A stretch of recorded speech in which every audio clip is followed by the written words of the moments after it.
Also breaking right now, Mountainside Fitness is back open, even after being denied by Arizona health officials. The gym says it's deciding its own fate without the help of health officials. Team 12's Jen Wall is live in Mesa for us right now. And Jen, what do we need to know about this morning's opening? Is anybody there just yet working out?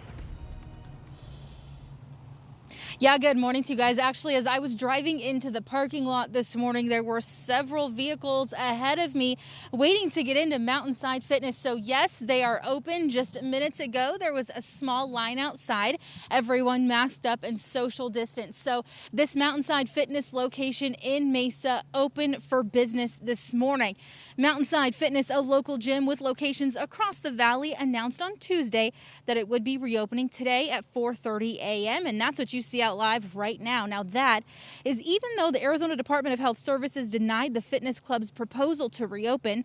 The fitness club also said it used the services of Scottsdale-based Healthy Verify, which calls itself an independent, medically and science-based full-service certification company to help lessen the risk of disease. And the company's CEO says they'll be ready if they are met with any action by the Department of Health Services. And then, of course, we've heard from Governor Ducey. He says they will be keeping an eye here on businesses as this reopening process happens. So stay with 12 News as we continue to follow these updates this morning. For now, we're live in Mesa. Jen Wall, Today in AZ. All right, Jen, thanks. Here we go.